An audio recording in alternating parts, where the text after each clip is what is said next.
चटाख थप्पड़ की आवाज पूरे क्लास में गूंजी थी। क्लास की लड़कियों ने बेसाख्ता अपने लबों पर हाथ रख लिया, जबकि लड़के भी हैरान थे। और जिसके गाल पर ये थप्पड़ पड़ा था वो गाल पर हाथ रखे सामने खड़ी उस नाजुक सी लड़की को देख रहा था, जो देखने में तो नरम नाजुक सी थी, लेकिन थप्पड़ बहुत तेज और जोरदार लगाया था कि थप्पड़ खाने वाले का गाल एक पल में लाल हो चुका था। आंखों के नीचे तारे नाच गए थे। तुम्हारी हिम्मत कैसे हुई ये हरकत करने की? थप्पड़ मारने के बाद भी उसका गुस्सा शांत नहीं हुआ था। उसके करीब आते हुए ये बोली थी। ये आवाज किसी और की नहीं बल्कि शहर के सबसे बड़े और मशहूर बिजनेसमैन आनंद आहूजा की बेटी की थी। मैं तुमसे सवाल कर रही हूँ। उसने उसके सीने पर जोर से हाथ मारा तो वो एक कदम पीछे की तरफ हटकर खड़ा हो गया। मैंने ऐसा कुछ भी नहीं किया है। ये सिर्फ और सिर्फ तुम्हारी ये गलतफहमी है। राहुल जो अब थोड़ा थोड़ा सदमे से बाहर आया था, जल्दी से खुद की सफाई पेश की। सामने खड़ी लड़की जो समझ रही थी वो सरासर एक गलतफहमी थी, और उसी गलतफहमी के आधार पर उसने राहुल को एक जोरदार थप्पड़ मार दिया था और पूरी क्लास के सामने उसकी बेइज्जती कर दी थी। क्या तुमने मुझे बेवकूफ़ समझ रखा है? क्या मेरे चेहरे पर पागल लिखा हुआ है? वो अब उसका कॉलर पकड़कर गुस्से से उससे सवाल कर रही थी। पूरी क्लास उन दोनों की ओर देख रही थी। सारे स्टूडेंट्स के चेहरे पर दबी दबी मुस्कुराहट थी, जिसे राहुल मेहरा ने आराम से देख लिया था। उसके अंदर गुस्से के मारे खून उबलने लगा था। वो चाहता तो इस लड़की को एक थप्पड़ मारकर चुप करा सकता था, लेकिन उसने ऐसा नहीं किया, क्योंकि उसने हमेशा औरतों की इज्जत करना सीखा था। वो बड़े ही प्यार से सफाई देकर अपने आप को बेकसूर साबित करने की कोशिश कर रहा था, लेकिन सामने खड़ी काजल आहूजा किसी भी तौर उसकी बात सुनने को तैयार नहीं थी। देखो, अब तुम बदतमीजी कर रही हो। मेरा कॉलर छोड़ो। इस बार राहुल ने आंखों में गुस्से की चमक लिए उसे घूर कर देखा था, और उसके घूर कर देखने पर काजल का गुस्सा तो सातवें आसमान पर पहुंच चुका था। उसने दोनों हाथों से कॉलर पकड़कर राहुल को बुरी तरह झकझोर कर रख दिया था। नजरें नीची करके बात करो मुझसे। जानते नहीं हो कि मैं कौन हूँ? आनंद आहूजा की बेटी हूँ मैं। तुम जैसे कीड़े मकोड़ों को तो अपने पैर की जूती से मैं मसल कर रख सकती हूँ। तुम हो ही कौन? तुम्हारी औकात क्या है? तुम्हारे तो घर वालों का भी किसी को ठीक से पता नहीं है। तुम तो अपनी फैमिली को इंट्रोड्यूस कराते हुए भी 100 बार सोचते हो, और तुम्हें लगता है कि मैं तुम जैसे इंसान के साथ रिलेशनशिप में आऊँगी? काजल ने गुस्से से उसके कॉलर को और भी जोर से झटका दिया। मैं तुम जैसे इंसान को देखना भी पसंद नहीं करती हूँ। तुम्हें मुंह लगाना तो बहुत दूर की बात है। गुस्से के मारे काजल की गोरी रंगत लाल टमाटर हो रही थी। आंखों से भी गुस्से की चिंगारियां सी निकल रही थी। देखो काजल, अब तुम ज्यादती कर रही हो। जब मैंने ऐसा कुछ किया ही नहीं तो मैं क्यों तुम्हारी बातें सुनूं? और देखो, अगर मैं सुन भी रहा हूँ तो ये सिर्फ और सिर्फ मेरा बड़प्पन है, और इसकी वजह यह है कि मैं तुम्हारी बहुत इज्जत करता हूँ। लेकिन तुम इस चीज़ का गलत फ़ायदा नहीं उठा सकती हो। जब एक इंसान तुमसे इज्जत से पेश आ रहा है तो तुम्हारा भी फ़र्ज बनता है कि जवाब में उसे इज्जत दो। इज्जत माय फुट। तुम इस काबिल नहीं हो कि तुमसे इज्जत से बात की जाए। और तुमने जिन स्टूडेंट्स को जाकर बताया है ना कि तुम्हारा और मेरा चक्कर चल रहा है, अब उनको जाकर ये बताओगे कि मेरा तुमसे कोई रिश्ता नहीं है, वरना। काजल ने अपनी एक उंगली उठाकर उसे वार्न किया था। राहुल गुस्से से 2 कदम आगे बढ़ा और उसकी उंगली को अपनी मुट्ठी में पकड़ते हुए जोर से नीचे की ओर झुका दिया। वरना? वरना क्या करोगी? जब मैंने किसी से जाकर तुम्हारे साथ खुद को जोड़ने वाली बात नहीं कही तो मैं क्यों अपनी सफाइयाँ देता फिरूं? तुम्हें ज़्यादा प्रॉब्लम है तो जाकर एक एक को बताती फिरो कि राहुल मेहरा से तुम्हारा कोई रिश्ता नहीं। मैं तुम्हें बर्बाद कर दूंगी। वो उसकी आंखों में देखते हुए खूंखार लहजे में बोली। शौक से करो, मैं बर्बाद होने के लिए तैयार हूँ। इस बार राहुल ने होंठ भींचते हुए उसे और भी गुस्सा दिला दिया था। वैसे एक बात बताओ, तुम्हें गुस्सा किस बात पर है? लोग तुम्हारा नाम मेरे नाम के साथ ले रहे हैं इस बात पर, या फिर इस बात पर कि यह खबर झूठी क्यों है, सच्ची क्यों नहीं? धीरे धीरे राहुल की आंखों में अब शरारत उतरने लगी थी। तुम्हारी औकात नहीं है कि काजल आहूजा के नाम के साथ तुम खुद को जोड़ सको। उसने घमंड से अपने बाल झटकते हुए एक अदा से कहा था। अच्छा, औकात की बात करती हो तो औकात तो मैं तुम्हें अभी दिखा दूंगा। उसके करीब आते हुए उसने एक हाथ उसकी कमर में डाला था, झटके से अपनी ओर खींचते हुए डेस्क पर रखी एक बुक उठाकर क्लास की तरफ से पर्दा करते हुए वो उसके लाल अनारी होठों को अपने होठों की पकड़ में ले गया था और फिर इतनी शिद्दत से उसके लबों का जाम पिया कि उसकी बड़ी बड़ी आंखें और भी बड़ी हो गई थीं। वो अपनी छोटी छोटी मुट्ठियों से उसके चौड़े मजबूत कंधों पर मारते हुए उसे खुद से दूर हटाने की कोशिश कर रही थी, लेकिन हट्टा कट्टा मजबूत बॉडी बिल्डर बॉडी वाला राहुल मेहरा कहाँ उस नाजुक सी लड़की से हटाने से पीछे हट सकता था। क्लास में एकदम शांति का माहौल फैल गया था। किसी को भी उम्मीद नहीं थी कि राहुल ये हरकत करेगा। एक हल्का सा कट देते हुए राहुल पीछे हटा था। खून की एक छोटी सी बूंद उसके नर्म नाजुक से होंठ पर छलक आई थी। बेइज्जती और गुस्से के एहसास से काजल की आंखों में आंसू बहने लगे थे। आगे बढ़कर उसने एक और जोरदार थप्पड़ राहुल के मुंह पर मारा था। इस गलती की तुम्हें ऐसी सजा मिलेगी कि पूरी जिंदगी याद करोगे। जबकि उसके थप्पड़ को इग्नोर करता हुआ उसके होंठ से छलकती खून की बूंद को अपने पोरे पर उठा चुका था और देखते ही देखते उस उंगली को अपने लबों में दबा गया। बोलने की जितनी भी कड़वी हो लेकिन अंदर से उतनी ही मीठी और रसीली हो। वो एक आंख दबाता हुआ धीरे से उसके कान में सरगोशी कर गया और फिर अपनी बात कहकर वो क्लासरूम से बाहर निकलता चला गया, जबकि काजल ने गुस्से से पूरी क्लास पर एक नज़र डाली थी, जो फौरन अपनी नज़रें नीचे करके बैठ चुके थे। किसी की भी हिम्मत नहीं थी कि काजल अखूजा से पंगा लेते। पाँव पटकती हुई वो क्लासरूम से बाहर चली गई थी। क्लास से बाहर आने के बाद उसने अपना मोबाइल निकाला और अपने पापा का नंबर डायल करने लगी, लेकिन कुछ सोचकर वो रुक गई। उसके होठों पर एक जहरीली मुस्कान आई थी। पापा से सज़ा दिलवाने में कुछ ज़्यादा मज़ा नहीं आएगा राहुल मेहरा, सज़ा तो तुम्हें मैं दूंगी। कुछ सोचते हुए उसने डायल नंबर हटा दिया था और फिर अपने दोस्त अजय को कॉल करने लगी। दूसरी घंटी पर ही फ़ोन उठा लिया गया था। अजय, एक बहुत ज़रूरी काम है तुमसे। धीरे धीरे वो अजय को अपने काम के बारे में समझाने लगी। अजय ने मुस्कुराते हुए कहा, तुम्हारा काम हो जाएगा तो फिर ठीक है, तुम सारा सामान तैयार रखना। मैं यूनिवर्सिटी से वापसी पर तुमसे सामान लेकर घर जाऊंगी और कल उस राहुल का अच्छे से गेम बजाऊंगी। पूरी क्लास के सामने मुझे बेइज्जत किया है ना, अब देखना उसी क्लास के सामने उसकी इज्जत का फालूदा कैसे निकालती हूँ। गुस्से से होंठ भींचते हुए उसने अपने खतरनाक प्लान को अंजाम देने का पक्का इरादा कर लिया था। अगला दिन बाकी के दिनों के जैसा ही था, लेकिन आज काजल समय से पहले ही यूनिवर्सिटी पहुंच चुकी थी, क्योंकि आज उसे राहुल से अपनी बेइज्जती का बदला जो लेना था। जब राहुल क्लासरूम में दाखिल हुआ तो सामने बैठी काजल को देखकर एक पल के लिए ठिठक कर रह गया था। पहले वो कभी भी समय पर क्लास अटेंड नहीं करती थी, लेकिन आज सब कुछ उल्टा हो रहा था। अपना सर झटकते हुए वो अपनी सीट की ओर बढ़ गया। राहुल के साथ बैठे अजय ने उसे एक आंख मारी और फिर बड़ी होशियारी से राहुल के बैग की चैन खोलकर उसमें कुछ सामान डाल दिया। थोड़ी ही देर में सर प्रताप क्लासरूम में दाखिल हो गए। कल मैंने तुम लोगों को कुछ असाइनमेंट पूरी करने के लिए दिए थे, उन्हें मेरी डेस्क पर जमा करो, सर प्रताप ने सभी स्टूडेंट्स से कहा था। धीरे धीरे सारे स्टूडेंट्स ने अपने अपने असाइनमेंट सर प्रताप को दे दिए।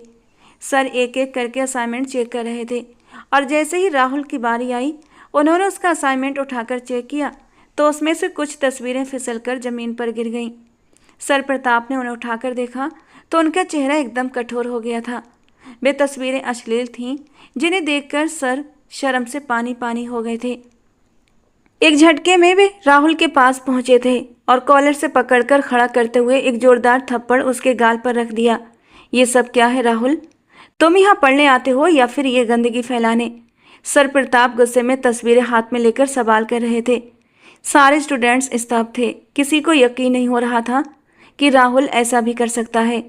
राहुल एक सीधा साधा और बेहद अच्छे कैरेक्टर का लड़का था, जिसने आज तक किसी लड़की की तरफ गलत नज़र तक नहीं डाली थी। फिर इतनी घटिया हरकत वो कैसे कर सकता था? किसी को भी यकीन नहीं हो रहा था। सर, मुझे नहीं पता ये तस्वीरें मेरे असाइनमेंट में कैसे आईं। मुझे सच में कुछ भी नहीं मालूम। राहुल ने सफाई देने की कोशिश की। चुप हो जाओ, एक शब्द भी और मत कहना। ऑफिस में मिलो मुझसे आकर। सर प्रताप गुस्से से क्लास से बाहर निकल गए। काजल के होठों पर एक हल्की सी मुस्कान थी और राहुल उसके लबों की मुस्कान देखकर एक पल में ही सब कुछ समझ चुका था।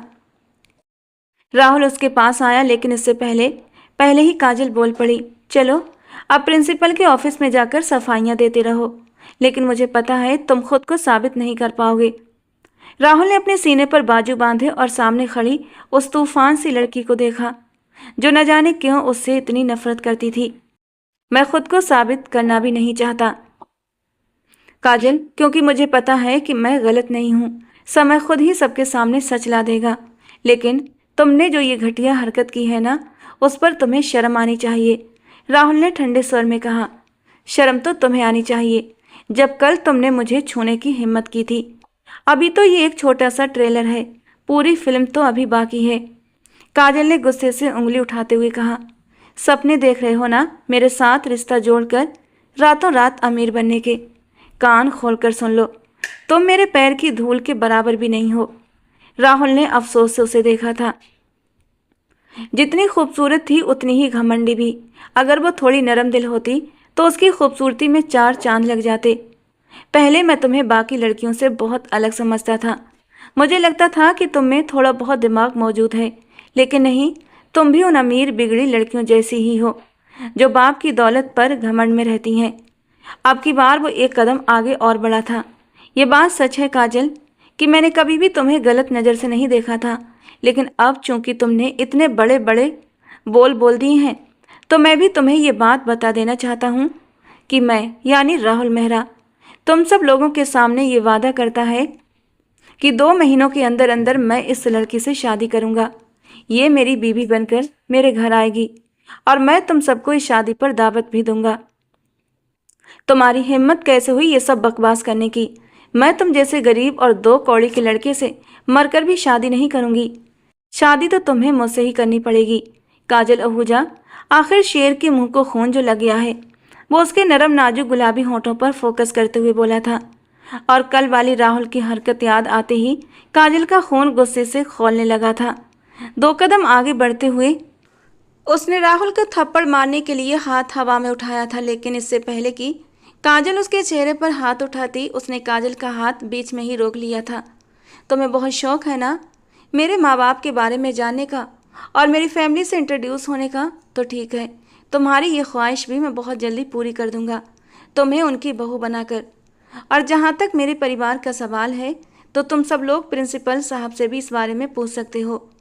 ये कहकर वो लंबे लंबे डग भरता हुआ वहाँ से निकलता चला गया था और काजल गुस्से से मुट्ठियाँ भींचती गहरी गहरी सांसें लेने लगी थी और दूर तक उसे जाता देखती रह गई। उसका दोस्त हार्दिक खामोशी से दीवार के साथ टेक लगाए हाथ बांधे खड़ा था और मुस्कुराते हुए सामने खड़ी उस तेज तर्रार लड़की को देख रहा था। अब वो लड़की राहुल मेहरा के निशाने पर आ चुकी थी और अब उसे राहुल मेहरा से कोई बचा नहीं सकता था। ये सोचकर ही हार्दिक को उस लड़की पर तरस आने लगा था। वो थोड़ा सा उसके पास आया और बोला, गलती कर दी तुमने राहुल मेहरा से उलझकर। ना उलझती तो तुम्हारी ज़िंदगी में सुकून रहता, लेकिन अब जब गलती कर ही ली है तो उसकी सज़ा भी भुगतनी पड़ेगी तुम्हें। वैसे तुम्हारी गलतफहमी दूर कर दूं कि यूनिवर्सिटी में ये बात राहुल ने नहीं फैलाई थी कि तुम उसकी गर्लफ्रेंड हो। सकता है कुछ ऐसे स्टूडेंट हों जो तुमसे या फिर राहुल से जलते हों। बस तुम दोनों को बदनाम करने के लिए उन्होंने ये अफवाह फैलाई होगी, लेकिन तुमने बिना सोचे समझे इसे सच मानकर राहुल मेहरा से दुश्मनी मोल ले ली। अब भगवान से प्रार्थना करो कि तुम्हारी ज़िंदगी में कोई मुसीबत ना आए, या फिर मेरी बात मानो, मैं तुम्हारी भलाई के लिए कह रहा हूँ। अभी भी वक्त है, जाकर राहुल से माफ़ी मांग लो। वो बहुत अच्छा इंसान है, तुम्हें माफ़ कर देगा, वरना बात बहुत आगे तक बढ़ चुकी है और अब तुम्हें कोई उससे बचा नहीं सकता। और काजल हैरत से मुंह खोले हार्दिक को देख रही थी, जो राहुल का बहुत अच्छा दोस्त था। Are you mad? तुम पागल हो गए हो? तुम्हारा दिमाग ख़राब हो गया है? ये कैसी बहकी बहकी बातें कर रहे हो? माफ़ी तो उसे मुझसे मांगनी चाहिए और तुम कह रहे हो कि मैं उससे माफ़ी मांगूं? उस 2 कौड़ी के राहुल से? इम्पॉसिबल। हार्दिक ने गंभीर होकर कहा। मैं तो तुम्हारी भलाई के लिए कह रहा था, बाकी तुम्हारी मर्जी। पर तुमने उसके डायलॉग नहीं सुने? इतने बड़े बड़े डायलॉग वो यूं ही मारकर नहीं गया है। कुछ तो बात है जो वो तुम्हें धमकी देकर गया है। कसम से बंदे में इतना ही कॉन्फिडेंस होना चाहिए। वो जो कुछ भी कह रहा है बिल्कुल सच कह रहा है। उसकी आवाज़ सुनकर कमरे में एक लम्हे के लिए खामोशी फैल गई थी। काजल अब उसकी बात पर हैरानी से उसे देखने लगी। तो तुम्हारा ये कहना है कि उसका ख़ानदान मेरे ख़ानदान से ऊंचा है, यानी वो मेरे पापा से भी ज़्यादा अमीर है। उसने अपने सीने पर हाथ रखते हुए गुस्से से कहा। काजल, सॉरी टू से बट ऐसा ही है। उसने कभी भी अपने पेरेंट्स का फ्लेक्स नहीं मारा, क्योंकि उसको पता है अगर वो लोगों को अपनी हकीकत बताएगा तो लोग उसकी जात में दिलचस्पी लेना शुरू कर देंगे। वो अपनी फैमिली की वजह से अपना नाम नहीं बनाना चाहता, बल्कि वो चाहता है कि उसकी अपनी एक अलग पहचान हो। उसके पापा एक बहुत बड़ी मल्टीनेशनल कंपनी के ओनर हैं। इसके अलावा उनके छोटे छोटे आउटलेट्स भी हैं जो कि इस देश में काम कर रहे हैं। उनका ज़्यादातर बिजनेस अमेरिका में शिफ्ट है। तुम्हारे पापा के पास तो सिर्फ 2 ही कंपनीज हैं मिस काजल, लेकिन उसके पापा के पास तो 8 कंपनीज हैं और वो सारी ही बहुत मशहूर हैं। कुछ के नाम तो तुमने भी सुने ही होंगे। वो झूठ नहीं बोलता है। अगर उसने तुम्हें कहा है कि उसने ये खबर नहीं फैलाई तो तुम्हें उसकी बात माननी चाहिए थी, मगर अब तुमने खुद ही अपनी शामत को आवाज़ दी है। तो मेरी प्यारी सी बहन, अपने आप को दिमागी तौर पर तैयार भी कर लो, क्योंकि अब वो आराम से बैठने वालों में से नहीं है। तुमने पूरी क्लास के सामने उसका कॉलर पकड़ा है और उसको बातें भी सुनाई हैं। इसके बावजूद भी उसने सब्र किया और तुमसे प्यार से बात करने की कोशिश की थी। अगर तुम्हारी जगह वहां पर कोई और लड़की होती ना, तो वो उसका मुंह तोड़ चुका होता। यार वाह, उसकी पर्सनालिटी तो बिल्कुल हीरो जैसी लगती है। एक लड़की ने पीछे से आवाज लगाई थी। तो काजल उसे गुस्से से घूरने लगी। वो एकदम ही चुप हो गई। सब लोग अब अपने अपने काम में बिजी हो चुके थे, मगर काजल का दिल जोर जोर से धड़क रहा था। उसे किसी अनहोनी का एहसास होने लगा था। राहुल की ये सच्चाई सुनकर न जाने क्यों वो अंदर ही अंदर डर चुकी थी। राहुल ने उसे जो धमकी दी थी, कहीं वो उस पर सच में अमल न कर बैठे। नहीं, ये सिर्फ एक धमकी है। वो ऐसा कुछ भी नहीं करेगा। भला शादी कोई गुड्डी गुड़ियों का खेल है जो वो मुझे मेरी मर्जी के बगैर शादी करेगा? हरगिज़ भी नहीं। उसने खुद को समझाया था। छुट्टी के वक्त वो मेन गेट पर आई थी, क्योंकि उसका ड्राइवर उसे लेने के लिए आने वाला था। लेकिन सामने का मंजर देखकर उसे लगा जैसे उसके कदमों के नीचे से जमीन खिसक गई हो। आज ड्राइवर की जगह उसके पापा उसे लेने आए थे। वो शख्स यानी राहुल मेहरा इस वक्त उसके पापा आनंद आहूजा के गले लग रहा था और किसी बात पर हंस भी रहा था। वो तेज तेज कदमों से उनके पास चली आई। पापा, आप यहाँ? बहादुर कहाँ है? अपने ड्राइवर बहादुर के बारे में पूछते हुए उसने चोर नज़रों से राहुल को देखा था, जो आंखों में एक अजीब सी चमक लिए काजल को बड़े ही गौर से देख रहा था। न जाने उसकी आंखों में ऐसा क्या था कि काजल अंदर तक कांप उठी थी। अब से पहले जो वो बड़ी बहादुर बनती फिरती थी और राहुल पर बिना सोचे समझे हाथ उठा दिया करती थी, अब उसकी सारी बहादुरी हवा हो चुकी थी। अरे काजल बेटा, बहादुर को मैंने किसी काम से भेज दिया है। उसे आने में कम से कम अभी 1 घंटा और लगेगा। बस इसीलिए मैं तुम्हें लेने चला आया। लेकिन यहाँ तो मेरी मुलाकात राहुल मेहरा से हो गई। तुमने मुझे बताया क्यों नहीं कि मेरे दोस्त का बेटा तुम्हारा क्लास फेलो है और साथ ही साथ तुम्हारा बहुत अच्छा दोस्त भी। अरे ये बात तो मुझे खुद राहुल ने बताई कि तुम दोनों बहुत अच्छे दोस्त हो। ये कहकर वो एक बार फिर राहुल मेहरा की तरफ ध्यान में मगन हो गए थे। मुझे बताओ बेटा, तुम्हारे पापा की तबीयत कैसी है?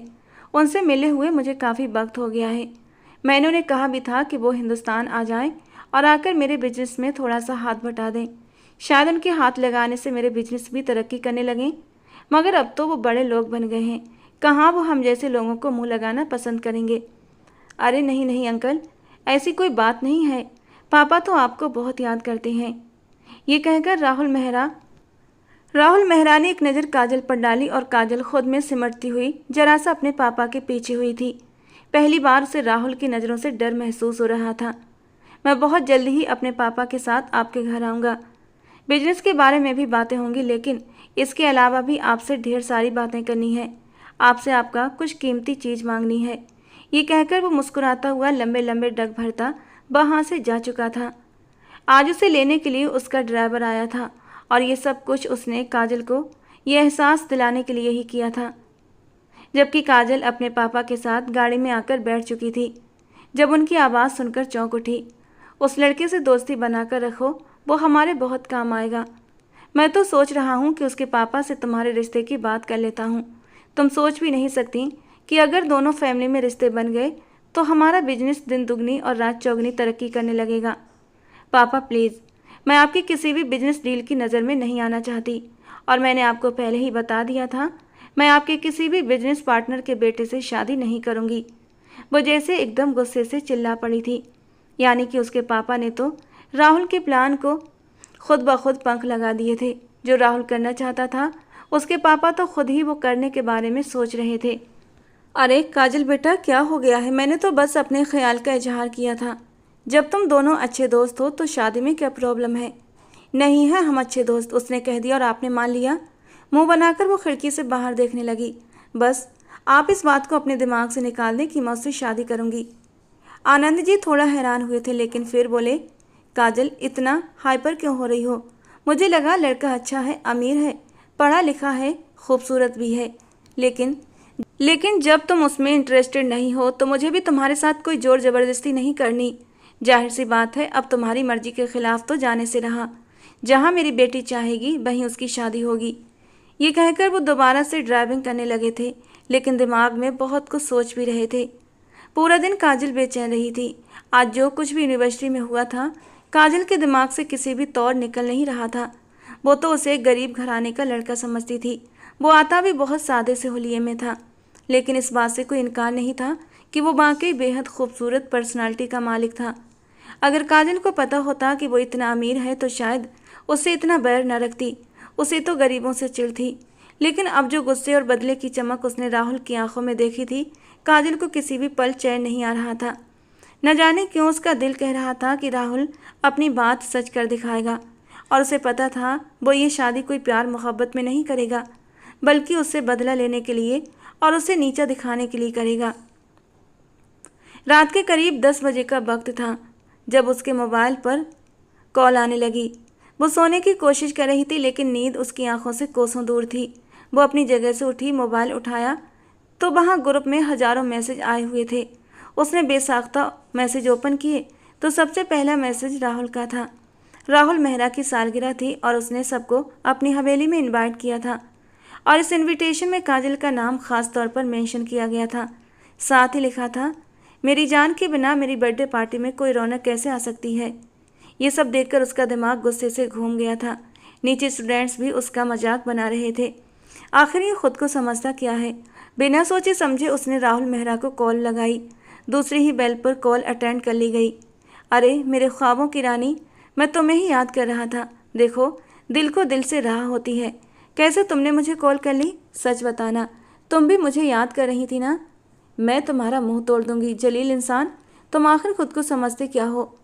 मैं तो खुद को एक इंसान ही समझता हूँ, लेकिन आप खुद को बहुत कुछ समझती हैं। खैर, मैंने आपके लिए एक छोटा सा तोहफा भेजा था, क्या आपको वो मिला नहीं? क्या मतलब है तुम्हारी इस बात का? तुमने मेरे लिए क्या भेजा था? अरे मुझे अफसोस है कि आपके नौकर ने अभी तक वो आपको नहीं दिया। ये सुनकर उसने जल्दी से कॉल काटी और भागती हुई नीचे गई। उसकी माँ अभी तक किचन में ही मौजूद थी और सुबह के लिए नौकरों को कुछ बता रही थी, क्योंकि अगले ही दिन उनके घर में भी दावत थी। उसके पापा एक बहुत बड़े प्रोजेक्ट के सिलसिले में देश से बाहर जा रहे थे, इसीलिए उन्होंने सोचा कि बाकी सारे कलीग्स को घर पर दावत में बुला लिया जाए। वो बुरी तरह बेचैन होती किचन में आई थी। मम्मी, क्या मेरे लिए कुछ आया था? अरे बेटा, तुम उठ गई, मैं तो तुम्हारे कमरे में आने ही वाली थी। ये कहकर वो अपने हाथ साफ करते हुए किचन से बाहर निकली। तुम्हारे पापा ने मुझे सब कुछ बता दिया, सूरज भाई और उनके बेटे राहुल के बारे में। तुम्हें पता है, राहुल मेहरा ने तुम्हारे लिए फूलों का गुलदस्ता भेजा है और साथ ही तुम्हारे लिए चॉकलेट्स भी भेजी हैं। मुझे तो लग रहा है कि राहुल तुम में दिलचस्पी लेने लगा है। कितना अच्छा है अगर तुम दोनों की मंगनी हो जाए। मम्मा प्लीज़, भगवान के लिए बस कर जाएं। और किसने उसे ये सब कुछ करने की इजाज़त दी? उसे क्या लगा वो मुझे गिफ्ट भेजेगा और मैं उसके गिफ्ट स्वीकार कर लूँगी? इससे पहले कि वो फूल उठाकर डस्टबिन में फेंकती, उसकी माँ ने उसका हाथ पकड़ लिया। तुम पागल तो नहीं हो गई हो? उस बच्चे ने इतने प्यार से भेजे हैं और मसला क्या है तुम्हें? मम्मा, वो इंसान मुझे पसंद नहीं। कोई एक वजह उसे पसंद ना करने की? बस मम्मा, वो मुझे अच्छा नहीं लगता। वो बहुत रूड है, उसने निगाहें चुराते हुए कहा। हकीकत तो ये थी कि वो उससे डर रही थी। कोई भगवान की बनाई हुई वजह हो तो बताओ तुम्हारे नफरत करने की। और वो ऐसी कौन सी कमी थी जो अपनी माँ को बताती? क्योंकि राहुल में तो कोई कमी थी ही नहीं। पैर पटकती गुस्से से वो अपने कमरे में आ गई थी और सारे फूल नोच नोच कर पूरे कमरे में बिखेर दिए। अजीब पागल लड़की है, ऐसे रिश्तों के लिए तो लड़कियां सपने सजाती हैं। और इसे घर बैठे बिठाए इतना अच्छा लड़का मिल रहा है और इसके नखरे हैं कि ख़त्म नहीं हो रहे। आरती जी ने गुस्से और अफसोस से अपनी बेटी को मन में खूब बुरा भला कहा। राहुल मेहरा 2 ही दिनों के बाद अपने पेरेंट्स के साथ उनके घर आया था। वो उसके पापा आनंद आहूजा के पास ही सोफे पर बैठा उनसे बातें कर रहा था, जबकि काजल किचन में अपनी मम्मी के साथ खड़ी थी।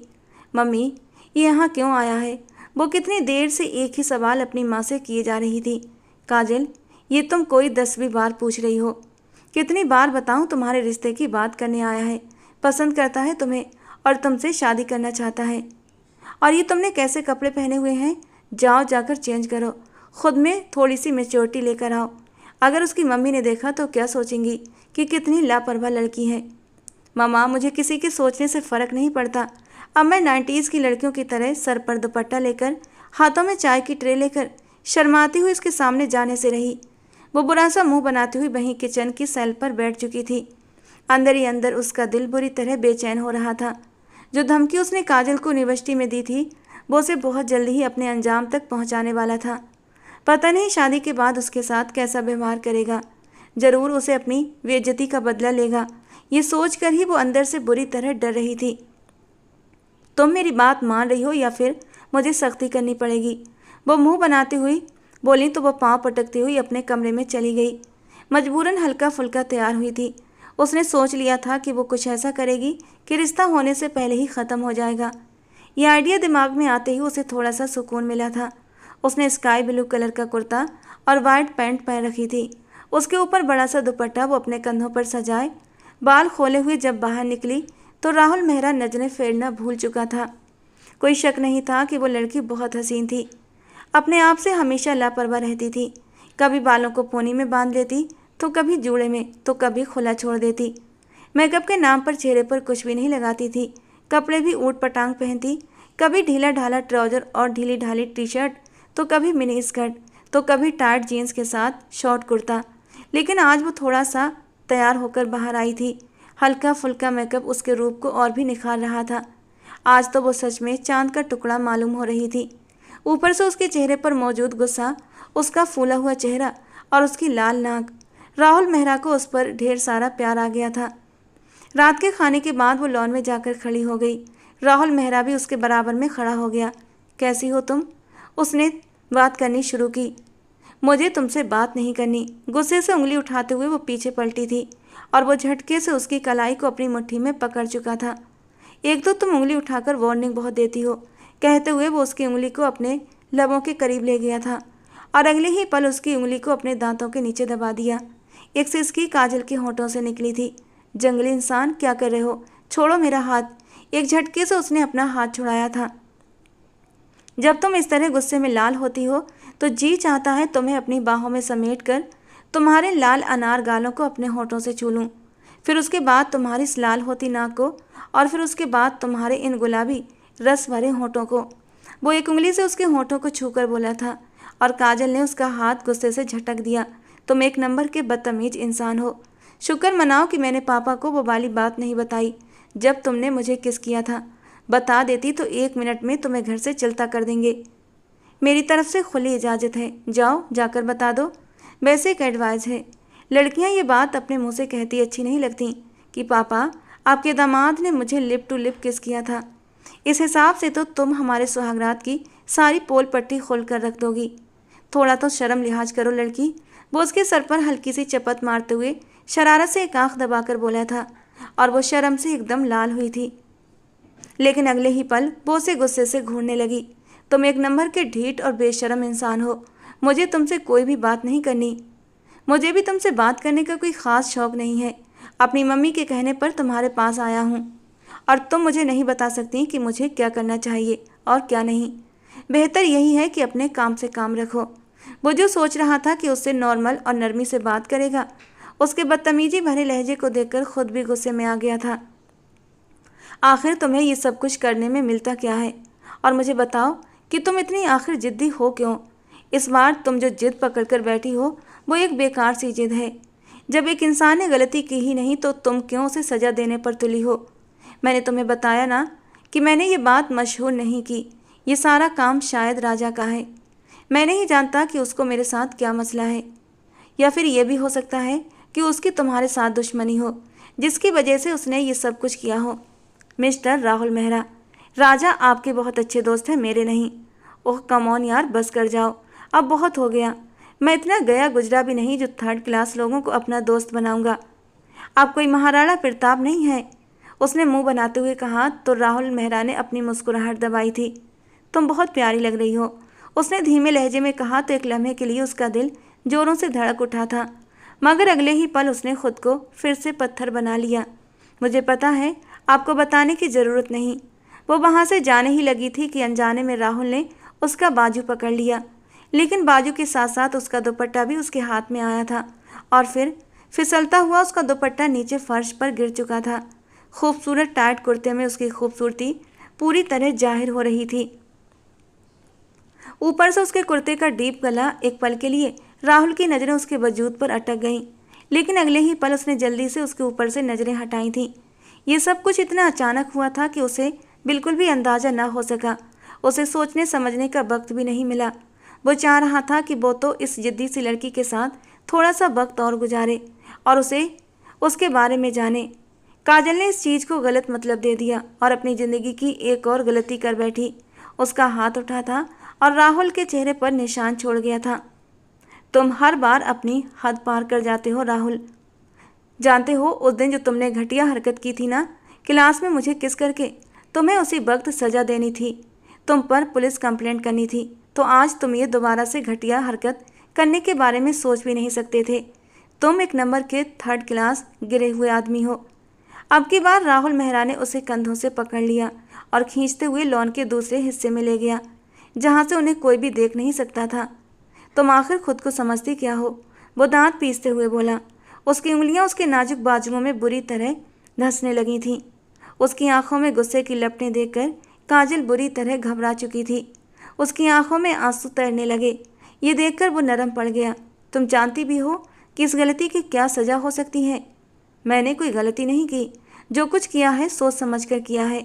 वो अभी भी उसकी आंखों में आंखें डालकर नफरत भरे अंदाज में बात कर रही थी। मुझे सिर्फ ये बता दो कि तुम मुझसे इतनी नफरत क्यों करती हो। आखिर मैंने तुम्हारा बिगाड़ा क्या है, सिर्फ एक वजह बता दो। तुम एक नंबर के घटिया इंसान हो राहुल मेहरा, और मैं तुम्हारी हकीकत से बहुत अच्छे तरीके से परिचित हूँ। अब की बार वो हैरान रह गया। अच्छा मुझे बताओ कि मेरी ऐसी कौन सी हकीकत है, क्योंकि मुझे अपनी हकीकत के बारे में कुछ भी नहीं मालूम। छोड़ो मुझे, मुझसे दूर हो जाओ। मैं तो तुम्हारी शक्ल भी देखना नहीं चाहती हूँ। अपने गंदे हाथ मेरे ऊपर से हटा लो। मुझे तुम्हारे वजूद से घिन महसूस हो रही है। मैं इस वक्त तक अपने हाथ तुम्हारे कंधे से नहीं हटाऊंगा जब तक तुम मुझे ये नहीं बता देती कि आखिर कौन सी ऐसी हकीकत है जिसकी वजह से तुम मुझसे इतनी नफरत करने लगी हो, और तुम्हारे साथ मैंने ऐसा कौन सा घटिया काम किया है जो तुम मेरे बारे में इस तरह की बातें मशहूर करती फिर रही हो। उसकी आंखों से आंसू गिरने लगे थे। उसके गाल भीग चुके थे, जबकि आंखें भी लाल होने लगी थीं। राहुल ने गहरी सांस ली और वो और ज़्यादा उस लड़की पर जुल्म नहीं कर सकता था।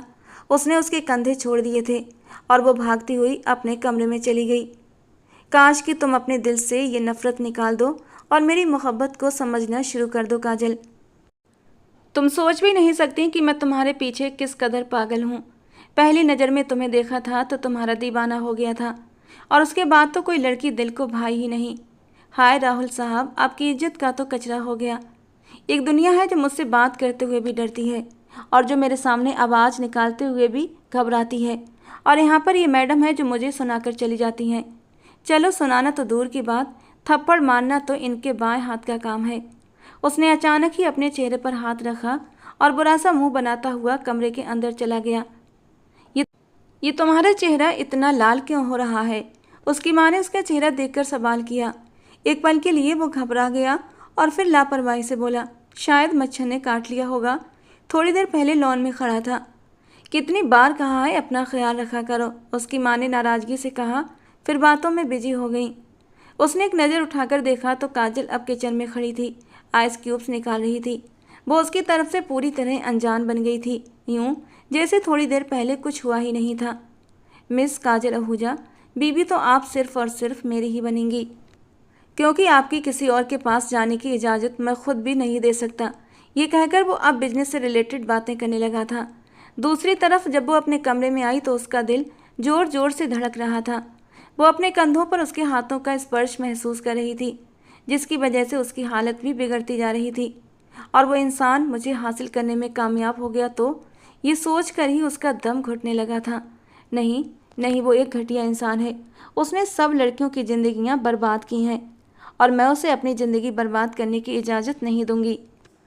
हे भगवान, मेरी मदद कर और मुझे उसके चंगुल से बाहर निकाल दे, या फिर मुझे उसके जाल में मत फंसने देना। ये कहकर वो नीचे ज़मीन पर बैठ गई थी। वो अपने बाल नोचने लगी, खींचने लगी, जबकि वो उसकी हालत से पूरी तरह बेखबर था। सुबह जब काजल सोकर उठी तो उसके सिर में तेज़ दर्द हो रहा था। अचानक उसका मोबाइल बजा। उसने देखा कि दोस्त की तरफ से उसकी कॉल आ रही थी। यार, राहुल मेहरा ठीक कह रहा था। उसने किसी को भी कुछ नहीं बताया। वो तो तुम्हारी बहुत इज्जत करता था। अगर कोई लड़का तुम्हारा नाम लेता तो वो उसे डांट कर चुप करवा देता था। उसने तो तुम्हारी वजह से कुछ लड़कों के साथ लड़ाई भी की थी। यार, वो तुम्हारी इज्जत खराब कैसे कर सकता था? मैंने तुम्हें पहले भी ये बात समझाई थी। ये काम टोनी का है। टोनी वही लड़का जिसने कुछ अर्सा पहले उसे प्रपोज किया था, मगर उसने सख्ती से मना कर दिया था। उसी वजह से ही उसने उसे सब स्टूडेंट्स में बदनाम करने की कोशिश की थी। अगर तुम मेरी बात मानो तो जाकर राहुल मेहरा से माफ़ी मांग लो। उससे माफ़ी मांगती है मेरी जूती। चलो, मैं मानती हूँ उसने ये अफवाह नहीं फैलाई, लेकिन तुमने देखा नहीं था उस दिन उसने पूरी क्लास के सामने कैसे मुझे किस किया था। मैं उसे बिल्कुल भी माफ़ नहीं करूँगी। और उसकी बात पर उसकी सहेली रिया खिलखिलाकर हंस पड़ी थी। वैसे यार, कितना खूबसूरत सीन था वो। अगर मेरे साथ ऐसा करता तो मैं तो उस पर लट्टू हो जाती। एकदम फिल्मी सीन था। इतना जोरदार किस, हाय मैं तो मर जावा। रिया ने अपने दिल पर हाथ रखकर मरने की एक्टिंग की थी, जबकि काजल फ़ोन को घूर कर रह गई थी। तो मर जाओ मेरी बला से, लेकिन मैं उस इंसान को माफ़ नहीं कर सकती। मेरे इतने बुरे दिन नहीं आए जो मैं उससे जाकर माफ़ियाँ मांगती फिरूँ। यार देखो, अब तुम जाती कर रही हो। तुमने पहले उसके साथ गलत किया और अब तुम्हारा फ़र्ज बनता है कि तुम मुझसे माफ़ी मांगो। मैंने कुछ भी गलत नहीं किया है, और वैसे भी उसका नाम मेरे नाम के साथ जुड़ा तो गलती सारी उसकी है। यार, तुम किस कदर अजीब लड़की हो। इसमें उसका क्या कसूर है? उस बेचारे को तो कुछ भी पता नहीं था। क्लास में तुमने ही जाकर ऊंचा ऊंचा चिल्लाना शुरू कर दिया। उसको तो उसी वक्त पता लगा था। ऊपर से तुमने उसे थप्पड़ भी मारा और उसका कॉलर भी पकड़ लिया, और बदले में उसने तो तुझे कितना प्यारा सा किस दिया था, और तू है उल्टा उससे नाराज़ हो रही है। तू मेरी सहेली है या फिर उसकी?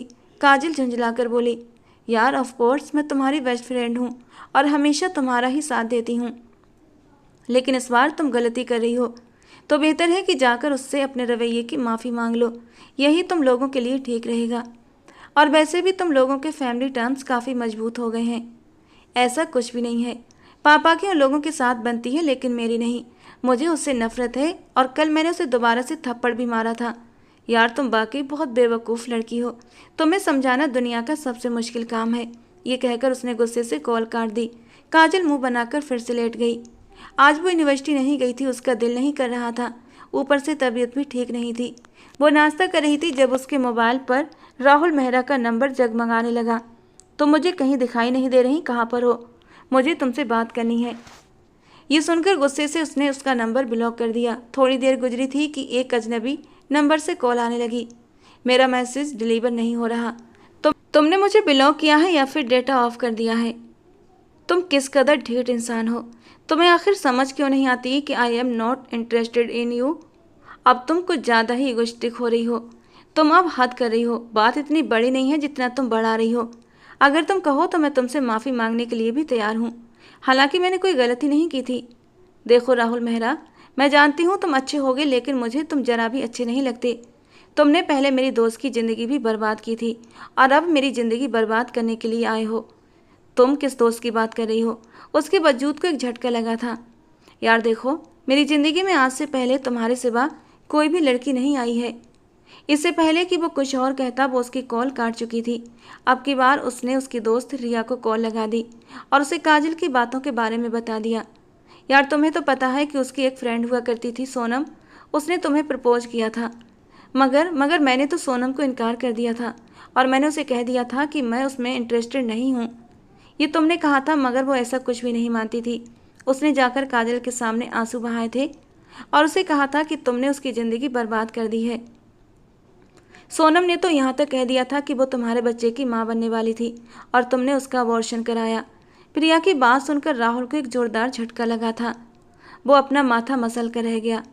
और आपने उसकी सारी बातें मान ली? राहुल मेहरा की आवाज़ सदमे में डूबी हुई थी। तो जाहिर सी बात है उसने अपने दोस्त की बातें तो मानी ही थी, रिया ने गुस्से से कहा। तो वो एक लम्हे के लिए खामोश हो गया। यार बस, जो कुछ भी हो उस लड़की के दिल से मेरे लिए नफरत निकाल दो। मैं सच कह रहा हूँ कि मैं उसे बेतहाशा मोहब्बत करता हूँ। मैं उसके लिए बहुत सीरियस हूँ और बाकी उसको अपनी ज़िंदगी में शामिल करना चाहता हूँ। तो मुझको ये बात समझाती क्यों नहीं हो? मैं अब थक गया हूँ खुद को साबित करते करते। यार मैंने समझा कर देखा है बट वो कुछ सुनती ही नहीं। जब तक सोनम खुद इस बात का इकरार नहीं कर लेती तब तक मुझे नहीं लगता कि हम उसे मना सकते हैं।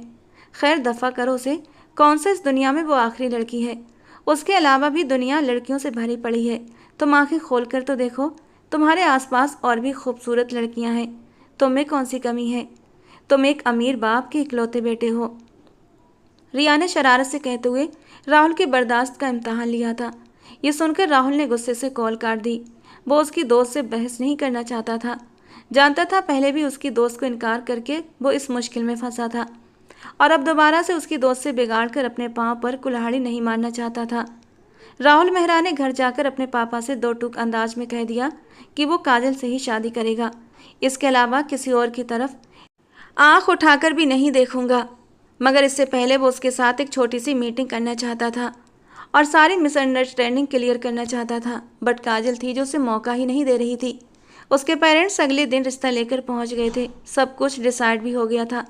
काजल के पापा तो बहुत खुश थे और बहुत ज़्यादा पुरजोश भी थे। वो बरसों से चाहते थे कि अपने दोस्त के साथ मिलकर बिजनेस स्टार्ट करें, बट उन्हें मौका नहीं मिल रहा था और उनका दोस्त भी देश से बाहर होता था। अब हालांकि उन्हें एक बिजनेसमैन दामाद मिल रहा था, इसलिए उन्हें यकीन था कि अपना ये ख्वाब बहुत जल्द पूरा कर लेंगे और उनका बिजनेस पूरी दुनिया में फैल जाएगा। लेकिन दूसरी तरफ काजल का रो रो कर बुरा हाल था। उसने एक ही रट लगाई हुई थी, मैं मर जाऊंगी लेकिन उस इंसान से शादी नहीं करूंगी। वो लूज कैरेक्टर है, धोखेबाज इंसान है।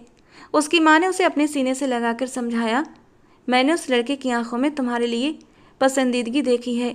वो वाकई तुमसे बहुत मोहब्बत करता है, तुम पर अपनी जान लुटाता है। तुम क्यों नहीं उसको अपनी ज़िंदगी में शामिल कर लेती? उसे एक मौका देकर देखो। हो सकता है तुम्हारी दोस्त ने तुम्हें सब कुछ झूठ बताया हो, हकीकत में ऐसा कुछ भी ना हो। तुम एक बार सोनम से बात करके सब कुछ क्लियर करके देखो। मगर काजल ने एक ही रट लगाई हुई थी। उसने सारी क्लास के सामने ये बात जानबूझकर कही थी। वो अपनी अना को सुकून पहुंचाना चाहता है और इसी वजह से ही वो मेरी ज़िंदगी में शामिल हो रहा है। मम्मा, मैं उसे शादी नहीं कर सकती, वरना मेरी क्या इज्जत रह जाएगी। सब लोग मुझ पर हंसेंगे। मैंने उसे पूरी क्लास के सामने जलील किया था और अब वो मुझे जलील करेगा। मम्मा, अगर उसने पहले ही दिन मुझे तलाक दे दी तो? डर के मारे उसका बुरा हाल था। ऐसा कुछ भी नहीं होगा मेरी जान, मुझे राहुल पर यकीन है। वो बहुत सुलझा हुआ और अच्छा लड़का है। वो तुम्हारे साथ किसी भी तरह की ज्यादती नहीं करेगा और ना ही कभी होने देगा। तुम मेरी बात समझने की कोशिश क्यों नहीं कर रही हो? अब की बार उन्होंने उसे अपने सीने से लगा लिया तो वो और भी ऊंची आवाज़ में रोने लगी। मम्मा, क्या ऐसा नहीं हो सकता कि आप ये शादी कैंसिल कर दें? नहीं बेटा, ऐसा नहीं हो सकता। तुम्हारे पापा बहुत खुश हैं, ये रिश्ता उनकी मर्जी से हो रहा है। तुम्हारे पापा ने तुमसे कभी कुछ नहीं मांगा है और फिर वो इंसान भी बहुत अच्छा है। तुम बस उसे एक बार मौका दो। मम्मा, बस बहुत हो गया काजल, मैं तुम्हें समझा समझा कर थक चुकी हूँ। अब मैं प्यार से नहीं समझाऊंगी। अब अगर मुझे तुम्हारे साथ ज़बरदस्ती करनी पड़ी तो मैं ज़बरदस्ती भी करूँगी। गुस्से से अपनी बात पूरी करके वो वहाँ से चली गई थी। अगले दिन काजल की सास उसके पास आई ताकि उसे बाजार लेकर जा सकें। उसकी शादी के लिए जोड़ा खरीदना था, लेकिन काजल ने दो टूक अंदाज में कहा, उसे कोई दिलचस्पी नहीं है, आप जो कुछ भी लेना चाहती हैं ले लीजिए। वो थोड़ी सी शर्मिंदा हो गई थी और थोड़ी सी मुरझा भी गई, बट काजल की मम्मी ने उनसे माफ़ी मांग ली थी। शादी का दिन आ गया। वो बहुत ज़्यादा खुश था, बहुत ज़्यादा पुरजोश भी। उसने अपने सब क्लास फेलोज़ को शादी पर दावत दी थी। वो स्टेज पर बैठी हुई थी जब उसकी एक क्लास फेलो उसके कानों में सरगोशी करते हुए कहने लगी, तुमने तो कहा था तुम इस आदमी से नफरत करती हो और इसको कभी भी अपनी ज़िंदगी में शामिल नहीं करोगी और तुम इस पर थूकना भी पसंद नहीं करोगी। अब तुम इसकी बीवी बन रही हो। क्लास फेलो की बात सुनकर उसका खून गुस्से से खौलने लगा और उसे एक बार फिर से राहुल पर गुस्सा आया। उसके चेहरे के बदलते हुए हाव भाव देखकर राहुल ने उसके हाथों पर अपना हाथ रखा तो वो गुस्से से उसका हाथ झटकते हुए साइड पर देखने लगी। यार क्या हो गया है तुम्हें, इस तरह से क्यों बिहेव कर रही हो? सब लोग हमारी तरफ देख रहे हैं। मुझे फर्क नहीं पड़ता। मैंने तुम्हें कहा भी था कि मैं तुमसे शादी नहीं करूंगी। तुम खुद ही जिद कर रहे थे। अब ये सब कुछ बर्दाश्त भी करो। वो बेसाख्ता भगवान से प्रार्थना करता हुआ बोला, हे भगवान, मुझे हिम्मत दे कि मैं इस लड़की को झेल सकूं। मुझे बताओ कि तुम्हें आखिर इस सब का करके मिलता क्या है? क्या तुम कभी मुस्कुराकर मुझसे बात नहीं कर सकती हो? जबकि वो गुस्से से बोली थी, तुम इस काबिल ही नहीं हो कि मैं तुमसे मुस्कुराकर बात करूं। सारा हिसाब किताब अब बंद कमरे के अंदर होगा। वो धीरे से उसके कान में सरगोशी करते हुए बोला था। वो जी जान से कांप उठी थी। न जाने वो उसके साथ क्या करने वाला था। अगर वो उसे पूरी दुनिया के सामने जलील कर देता तो वो क्या करती? इस तरह के वहम उसे परेशान कर रहे थे। हे भगवान, मुझे बचा लेना। उसकी सास ने उसे कमरे में ले जाकर बिठा दिया। इससे पहले वो चेंज करने जाती कि कमरे का दरवाज़ा खुला और वो मजबूत कदमों से कमरे के अंदर दाखिल हुआ। देखा काजल, मैंने अपना चैलेंज पूरा कर दिखाया। मैंने तुमसे कहा था ना कि मैं तुमसे शादी करके दिखाऊंगा, और देखो अब तो मेरी बीवी बन गई हो। वो नफरत से अपना सिर उठाते हुए बोली, तुम मेरे वजूद को हासिल कर लोगे लेकिन कभी भी मेरे दिल तक पहुंच नहीं पाओगे। ये कहकर उसने अपने पीछे से एक कांच का टुकड़ा निकाला। इससे पहले कि वो खुद को तकलीफ पहुंचाती, राहुल ने उसका हाथ बीच में रोक लिया। वो खुद को छुड़वाने की कोशिश कर रही थी मगर राहुल बहुत ही सख्ती से उसके बाजू को पकड़े हुए था। उसने कांच का टुकड़ा जोर से जमीन पर फेंक दिया और एक जोरदार थप्पड़ उसके चेहरे पर मारा। तुम पागल तो नहीं हो गई हो? ये क्या तमाशा है? तुम्हें क्या लगता है कि तुम जो दिल में आएगा वो करती फिरोगी और मैं खामोशी से बर्दाश्त कर लूँगा? वो तो जैसे फट पड़ा था, जबकि वो अपने चेहरे पर हाथ रखे बेयकीनी से उसे देख रही थी। तुमने मुझे थप्पड़ मारा? हाँ, मैंने मारा, और अगर तुमने फिर से ये गलती की तो मैं और भी मारूंगा। ये कहकर उसने एक झटके से उसे अपने सीने से लगा लिया था और वो फूट फूट कर रोने लगी। तुम बहुत बुरे हो, मैं तुमसे नफरत करती हूँ। तुम मुझसे नफरत करो लेकिन मेरी जान, खुद को तकलीफ मत पहुँचाओ। मैं तुम्हें तकलीफ में नहीं देख सकता। तुम ये बात समझती क्यों नहीं हो कि मैं तुमसे बेतहाशा प्यार करता हूँ, और ये पहले दिन से है। यूनिवर्सिटी में एडमिशन लिया था, पहले दिन गया था, तुम क्लास में टकराई तो तुम्हारा दीवाना हो गया था। उस दिन के बाद किसी और की तरफ नज़र उठाकर भी नहीं देखा था। और जहाँ तक तुम्हारी उस दोस्त का सवाल है, तो सच कहूँ मैंने उसे कोई भी फालतू बात नहीं की थी। उसकी ज़िंदगी बर्बाद नहीं की मैंने। मुझे नहीं मालूम था कि उसकी मेरे साथ कौन सी दुश्मनी थी। इससे पहले कि वो कुछ और कहता, वो उसका हाथ झटकती हुई वॉशरूम चली गई। थोड़ी देर बाद वो चेंज करके निकली तो सोफे पर ही लेट गई। वो दोबारा से उसके पहलू में जाकर बैठ गया और अगले ही पल उसके पाँव पर हाथ रख दिया। वो एकदम उठ बैठी। मेरे पाँव से हाथ हटाओ। उस वक्त तक नहीं हटाऊंगा जब तक कि तुम मुझे माफ़ नहीं कर देती। मुझे तुम पर यकीन नहीं है तो मैं तुम्हें माफ़ कैसे कर दूं? मैं तुम्हें यकीन दिलाने के लिए कोशिश करता हूं। रुको, अब मेरे पास एक आखिरी तरीका रह गया है। इसके अलावा मेरे पास कोई ऑप्शन नहीं। उसने मोबाइल उठाया और रिया को कॉल लगा दी। 2 दिन पहले रिया ने सोनम को कॉल की थी और सारी कॉल रिकॉर्ड भी की थी, जिसमें सोनम ने साफ साफ कहा था कि उसने ये सब कुछ सिर्फ और सिर्फ उस इंसान को जलील करने के लिए कहा था। वो उसे पसंद करती थी लेकिन राहुल ने उसको ठुकरा दिया था, उसकी मोहब्बत को ठुकरा दिया था। इसीलिए वो अपने दिल की भड़ास निकालना चाहती थी। वो उसे पूरी यूनिवर्सिटी में बदनाम करके रख देना चाहती थी। इसी वजह से उसने सब लोगों को जाकर ये छोटी बात बताई थी और सब लोगों का दिल उसकी तरफ से मैला कर दिया था। रिकॉर्डिंग सुनने के बाद काजल पूरी तरह खामोश हो गई थी। उसने एक बार फिर से रोना शुरू कर दिया। यार, अब ये क्या हुआ? वो अपने बाजू खोलते एकदम उसके गले जा लगी। मुझे माफ़ कर दो, प्लीज़ मुझे माफ़ कर दो। वो छोटे बच्चों की तरह उससे माफ़ी मांग रही थी और राहुल को उस पर बहुत ज़्यादा प्यार आया। उसने उसकी छोटी सी नाक खींची और उसके माथे पर प्यार देते हुए कहा, मैं तुमसे नाराज़ नहीं हूँ। मैं कभी भी तुमसे नाराज़ नहीं हो सकता।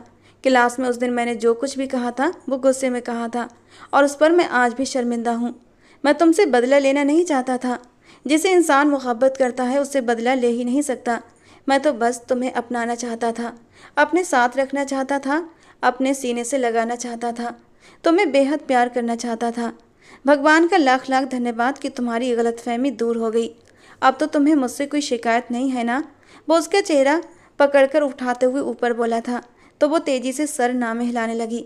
चलो, ये तो बहुत ही अच्छी बात है। तो क्या मुझे इजाज़त है अपना प्यार निछावर करने की? वो उसके होठों की ओर झुका था कि काजल ने झट अपने होठों पर अपनी हथेली रख दी। हरगिज़ भी नहीं। उस दिन मुझे बहुत दर्द हुआ था। उस दिन मैं गुस्से में था, बस इसीलिए थोड़ा जुनून में आ गया था। लेकिन आज नहीं, बल्कि आज तुम्हें ढेर सारा सुकून दूंगा। और धीरे धीरे अपनी सांसों को उसकी सांसों से उलझाने लगा, कभी ऊपर वाला तो कभी नीचे वाला होठ। वो बड़े प्यार से अपने होठों में काजल की सांसों को समेट रहा था। काजल की सांसें गहरी हुई थीं और उन गहरी गहरी सांसें लेने की वजह से काजल की धड़कनें ऊपर नीचे हो रही थीं और ऊपर नीचे होती उसकी धड़कनों को वो अपने सीने पर महसूस कर रहा था। राहुल के पूरे वजूद में एक गुदगुदी सी होने लगी थी। होठों से होता वो गर्दन तक आया था और फिर धीरे धीरे उसकी ढीली शर्ट के अंदर से उसकी नाजुक कमर को अपने हाथों में ले चुका था। राहुल की उंगलियों की सरसराहट वो अपनी कमर पर महसूस कर रही थी।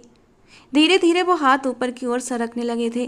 काजल इस वक्त सिर्फ एक ढीली ढाली सिंगल टी शर्ट में थी, बिना किसी। एक झटके में राहुल के हाथ उसकी मुलायम धड़कनों तक पहुंच गए थे और उसकी खूबसूरत धड़कनों को छूते ही राहुल एकदम से बेखुद हो गया था। एक झटके में काजल को उस ढीली ढाली शर्ट से आज़ाद कर गया। काजल शर्माकर उसके चौड़े सीने में छुप गई। वो उसे अपनी बाहों में उठाकर बेड पर लेकर आया था और अब अपने होठों से उसे छूने लगा। जब वो अपना चेहरा उसकी मुलायम धड़कनों पर ले गया तो उसकी गर्म सांसों ने काजल का वजूद सुलगाना शुरू कर दिया।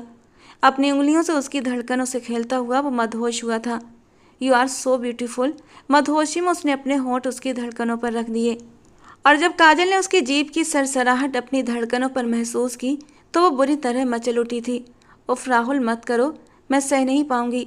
तो किसने कहा तुम खुद को रोको? मैं तुम्हारी मदहोश सिसकियाँ सुनना चाहता हूँ। वो थोड़ा सा ऊपर होते हुए अपनी लाल खुमार भरी आंखों से काजल की आंखों में देखता हुआ बोला था और फिर और भी शिद्दत से उसकी धड़कनों पर शरारतें करने लगा। मचलती हुई काजल ने उसकी कमर के चारों ओर अपनी बाहें लपेट लीं। वो अब राहुल की संगत के लिए तड़प रही थी, उसी राहुल के लिए जिससे एक समय को उसे नफरत थी, लेकिन आज वो उसके करीब आना चाहती थी, बेहद करीब। उस रात राहुल ने पूरी शिद्दत से अपनी मोहब्बत की बारिश की थी काजल पर।